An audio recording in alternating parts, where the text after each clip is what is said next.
Օրեր առաջ մեդիափորձագետ Սամվել Մարտիրոսյանը հայտնեց, որ հիմա էլ կիբերհանցագործության նոր տեսակ է տարածվում։ Հանցագործները HiPost-ի անունից կեղծ նամակներ են ուղարկում բաժանորդներին։ Հերթական նմանատիպ նամակ է ստացել դերասանուհի Իննա Խոջամիրյանը։ Նա Instagram-յան իր էջի story բաժնում հրապարակելով նամակի screen-ը գրել էր. «Ես, որ վստահ էի, որ HiPost-ի հետ կապված ոչ մի առաքանի չունեմ, մտա լինկով տեսնեմ ինչ եմ բաց թողել։ Դուք դա չանեք ու չլրացնեք ձեր անձնական տվյալները, այսքանը խնդրեմ», նշել էր դերասանուհին։ Տարիների ընթացքում Իննա Խոջամիրյանի անձնական կյանքը մեկ անգամ չէ, որ հայտնվել է հանրության ուշադրության կենտրոնում, ու գուցե ստեղծագործական գործունեությունից շատ էլ հետաքրքրել է հանրությանը։ Թեև դերասանուհին պատահական է հայտնվել շոու բիզնեսյան աշխարհում, այնուամենայնիվ հետագայում նրա անձնական կյանքի որոշ մանրամասներ իսկական աղմուկ բարձրացրին նրա անվան շուրջ ու քննադատությունների ու մի շարք քննարկումների տեղիք դարձան։ Իննան բավականին հաճախ է նշում, որ չի խոսում սիրել անձնականի մասին, սակայն նրա սադրող հրապարակումները խոսում են դերասանուհու փոխարեն։ Էլենի օրագիրը հեռուստասերիալից հետո Իննա Խոջամիրյանը անմիջապես մասսայական հայտնիություն ձեռք բերեց, սակայն նշել էր, որ ինքը երբևէ չի ձգտել նրան։ Հայտնիությունն ինքնանպատակ չի եղել, վերջերս հաճախ լինում են պահեր, երբ նույնիսկ նեղվում եմ դրանից։ Ինձ համար շատ անսպասելի էր, որ նախագիծը նման մեծ լսարան կզբաղեցնի։ Դա ինձ տրամադրում է ավելի լավ աշխատել, որքան մեծ է լսարանը, այնքան ավելի պահանջկոտ է։ Պետք է ավելի գրագետ ու լավ մատուցես ամեն բան, այլ տարբերակ չունես, փոքր լսարանն էլ է պահանջկոտ ամեն դեպքում։ Որքան մեծանում է լսարանը, այնքան մեծանում է պատասխանատվությունը։ Էլենի օրագիրը հեռուստասերիալում Իննան 22 տարեկան հասակում խաղում էր 17 տարեկան աղջկա կերպար և հարցին անդրադառնալով նշել էր, որ դա իր մոտ բավականին հեշտ է ստացվել։ Մի հեշտ կետ կա, դու արդեն ապրել ես այդ տարիքը, կարող ես քեզանից ինչ-որ հատկանիշներ փոփոխել և դնել կերպարի մեջ։ Շատ ավելի դժվար կլիներ, եթե խաղայի 30-35 տարեկան կնոջ,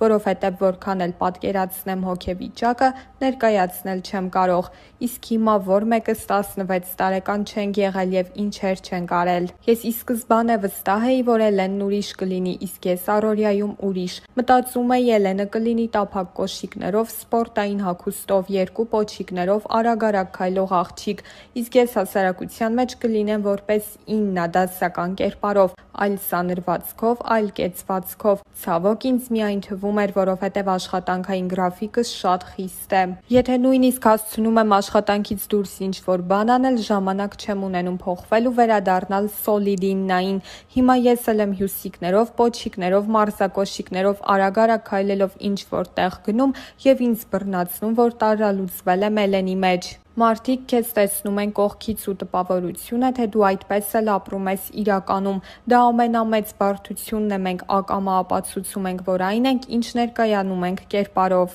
Երբ չունես մասնագիտական կրթություն, միանշանակ թերանում ես այդ հարցում։ Կան մանրուքներ, որոնք շատ կարևոր կարող են լինել մասնագիտության մեջ։ Փորձում եմ կարդալ, պրպտել, սովորել, աշխատել ինքս ինձ համար, սակայն չեմ բացառում, որ պրոֆեսիոնալ աչքով շատ թերություններ կարող են լինել։ Չեմ կարող հստակ ասել, որ դարձա դերասանուհի, որովհետև սերիալներում խաղալով և եթերում լինելով դեռևս չի կարելի լիարժեք համարել, որ դերասանուհի ես։ Ամեն դեպքում ես ամեն ջանք ներդնում եմ և աշխատում, որպեսզի աճ ունենամ։ Մի պահ մտածում էի դերասանական կրթություն ստանալու մասին, սակայն անիմաստ համարեցի հոգեբանի մասնագիտական բազայի հիման վրա թատերականում ուղղակի մագիստրատուրա ընդունվել։ Եթե մի օր որոշեմ սովորել, կսկսեմ զրոյից, առաջին կուրսից։ Միաժամանակ համաշխարհային պրակտիկայում կան պատմական դեմքեր, որոնք չեն ունեցել դերասանական կրթություն։ Շատերն են ասում, որ կարող ես ունենալ մասնագիտական կրթություն, սակայն չկարողանաս կերտել տարբեր կերպարներ։ Կարող ես և չլինել դերասան, սակայն կստացվի։ Հնարավոր է ինձ օգնում է իմ մասնագիտությունը, հոգեբանությունը, չէ՞ որ ամեն կերպարի կարող եմ մոտենալ մասնագիտական տեսանկյունից։ Մի քիչ կլինիկական դաշտ եմ տանում, սակայն այդպես ավելի հեշտ է ստացվում կերպարներն իրարից զատել։ Իմ ուսման 6 տարիների ընթացքում շատ մանրամասն ուսումնասիրել ենք մարդկանց տեսակները, ինչը շատ է օգնում։ Իհարկե, եթե ԻԲՆ շնորհք չկա, չի ստացվի։ Չեմ ուզում շեշտադրել, թե ես ԻԲՆ տաղանդավոր եմ, բայց երևի ինչ-որ բան կա, եթե ստացվում է։ Առաջին հայացքից բավականին տարօրինակ է, որ հոգեբանության ֆակուլտետի ուսանողուհին դարձավ դերասանուհի եւ այժմ հեռուստասերիալների ամենապահանջված դեմքերից մեկն է։ Թեմային անդրադառնալով Իննան նշել էր, որ կյանքի իր այդ փուլը եղել է շատ պատահական։ Չգիտեմ ինչ կատարվեց, որ ինձ հրավիրեցին, սակայն անցյալի ստվերներ հեռուստանախագծի ադմինիստրատոր Էմիլիա Գրիգորյանը Facebook-ով ինձ գրել էր՝ քասթինգ ունեն, եթե ինձ հետաքրքիր է, ներկայանամ Շանթ հեռուստաընկերություն։ Հաջորդ օրը ներկայացա մի շաբաթ անց նորից կանչեցին, մի քանի օր անց արդեն հրավիրեցին պայմանագիր ստորագրելու։ Երբ անսպասելի մի տեղից հայտնվում ես այլ տեղում, հայկական տարբերակի համաձայն կարծում են ծանոթ բարեկամն է օգնել կամ լավ մեջք ունես։ Ինձ համար լավ մեջք հայրս է, սակայն նա ներդրում չի ունեցել Շանթում աշխատանքի անցնելուց գործում, որևէ ծանոթ չունեի։ Առաջին խոշոր ծանոթս Շանթում մեր ռեժիսոր Մհեր Խաչատրյանն էր, սակայն նրա հետ մտերմացա աշխատանքի անցնելուցս 3-4 ամիս անց։ Ռիսկի գնալու մտավախությունը մեծապես պայմանավորված էր տարիքով։ Կա տարիք, երբ չես հասկանում անելիքներիդ հետևանքը, կամ մի տարիք, երբ չես հասկանում սխալ ես անում, թե ճիշտ։ Շանթում հայտնվեցի անցումային տարիքում, 18 տարեկան էի։ Ռիսկի գործոնը որոշ չափով հասկանում էի, սակայն չեմ կարող վստահ ասել, որ լիարժեք գիտակցում էի հետևանքները։ Վրիպումներ եղել են եւ դերասանական առումով, եւ աշխատանքային։ Շատ շնորհակալ եմ այն բացառիկ մարդկանց, ովքեր հիմա իմ ընկերներն են, որ ամեն կերպ փորձել են ինձ օգնել, աջակցել ու սովորեցնել։ Իննայի ընտանիքում դերասաններ ու արվեստագետներ չեն եղել, սակայն դերասանուհին նշել էր, որ իր տաղանդի մեջ գուցե կա ժառանգական պայմանավորվածությունը։ Արվեստագետներ չունենք, դերասաններ առավել ևս, ընտանիքիս անդամների ու հարազատներիս մեծ մասը խորացած են ճշգրիտ գիտությունների մեջ։ Միգուցե ժառանգական պայմանավորվածությունը կա, սակայն դա ուսումնասիրել չեմ կարող, չգիտեմ։ Փոքր տարիքում, երբ տանը մենակ էի լինում, հաճախ թատերականացված մոնոլոգներ էի ունենում, տարբեր աղջիկների էի մարմնավորում։ Միգուցե պատճառը պարապուրդի մատնվելն էր կամ այդպիսով փորձում էի խուսափել դաշնամուր նվագելուց, դժվար է ասել։ Իհարկե, դաստիարակությունը շատ մեծ նշանակություն ունի, կարևոր է ինչ միջավայրում ես մեծանում, մշակութային ինչպիսի դաստիարակություն ես ստանում։ Ծնողներս փորձել են ինձ ամեն կերպ մոտեցնել արվեստի ճյուղերին, դաշնամուրի, բարի նկարչության եմ գնացել, բայց այդպես էլ ամեն ինչ կիսատ եմ թողել։ Փոքր տարիքում մեզ թվում է դա ստիպողաբար ենք անում, մեծանում ես ու հասկանում, որ կարելի էր ավելի լավ նվագել, ավելի լավ նկարել, առհասարակ ամեն ինչ ավելի լավ անել ու կստացվեր։ Իմ ընտանեկան մթնոլորտում արվեստի շունչը եղել է, չես կարող մեծանալ ու մի օր որոշել, որ դու Դալի կամ Պիկասո ես սիրում, կամ որոշես, որ պիտի Ազնավուր լսես։ Քույրերս ինձանից մեծ են 9 տարի եւ ավելի, իրենք ինձ սովորեցրել են, որ պետք է լսել Ազնավուր, Ֆորշ, Լիլիթ Պիպոյան ու Կոմիտաս։ Հիմա այդպես ենք մեծացնում զարմուհիներիս։ Հայտնիությունը ինչ-որ պահի ներխուժում է անձնական տարածք։ Յուրաքանչյուր քայլ, սկսած նրանից, թե սրճարանում ինչպես եւ ում հետ կնստես, վերջացրած ինչ-որ լուսանկար կամ գրառում հրապարակելով, դառնում է քննարկումների մեծ առիթ։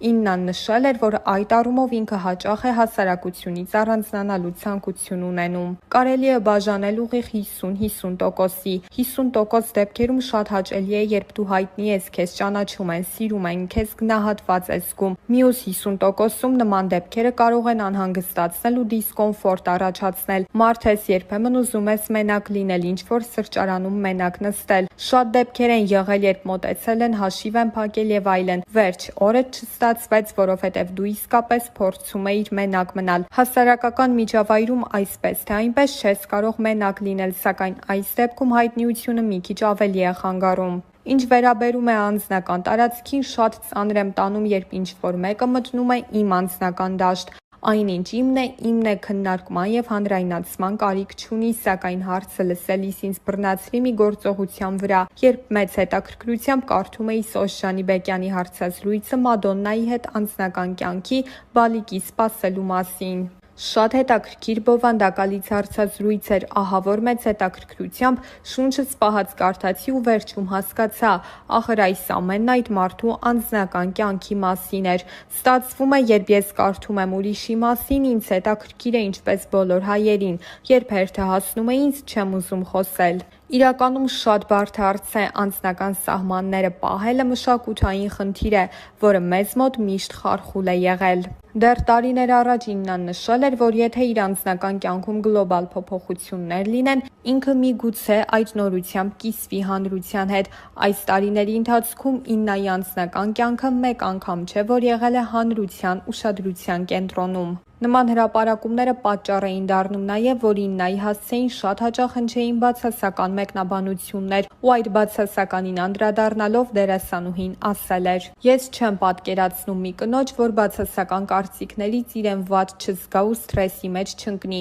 Տղամարդիկ էմոցիաների առումով ավելի սառն են, սակայն այդպիսի կին կարծում եմ չկա, որ ծանր չտանի անգամ թեթև բացասական կարծիքը, որքան էլ սթրեսակայուն, հավասարակշռված ու կայացած լինի։ Շատ է պատահել, երբ կարդացել եմ բացասական կարծիքներ, ծանր եմ տարել, մտածել եմ։ Սակայն դրանք բացառապես կոնստրուկտիվ բնույթ ունեն, նույնիսկ անհրաժեշտ են, որովհետև երբ քո մասին միայն դրականն ես լսում, սկսում ես ինքնահաստատվել դրա վրա, բացասականն անհրաժեշտ է, որպեսզի կարողանաս քեզ բալանսի վրա պահել և քեզ հանկարծ չքաշի դեպի աստղայինը։ Ես չեմ ճանաչում մի մարդու, ով թերարժեք չէ, մենք բոլորս տառապում ենք թերարժեքությամբ։ Եթե կա մեկը, ով թերարժեքություն չունի, դա ևս հիվանդություն է։ Թերարժեքությունն էլ կոնստրուկտիվ բնույթ ունի, որպեսզի փոփոխություններ անես։ Սա շատ նուրբ հարց է, թե արդյոք թերարժեք լինելն օգնում է, թե խանգարում։ Ինձ մոտ այդ սահմանն առավել քան նուրբ է։ Ինչու՞ չէ, կոմպլեքսներ էլ ունեմ, եղել են թերարժեքության զգացումներ, որ վերածվել են կոմպլեքսի, որը կարող ես փոփոխել միայն վերաբերմունքի փոփոխությամբ։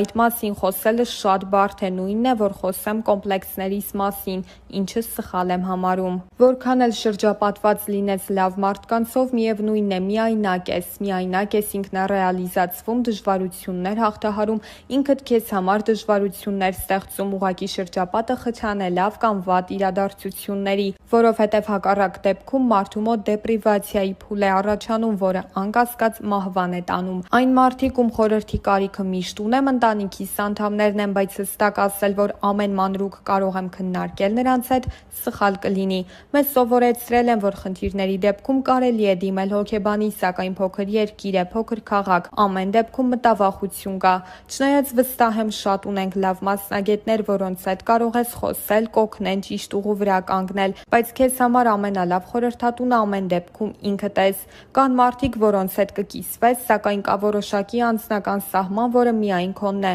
որքան էլ ուզես դուրս հանել, չես կարող։ Նույնիսկ եզակի ընտրված մարդկանց մոտ մինչև վերջ բաց լինել հնարավոր չէ։ Ես չափազանց ինտրովերտ եմ, իհարկե, եթե էմոցիաներս հասնեն կոկորդիս, կշփվեմ նաև հոգուս խորքից, բայց այդպես հազվադեպ է լինում, նշել էր դերասանուհին։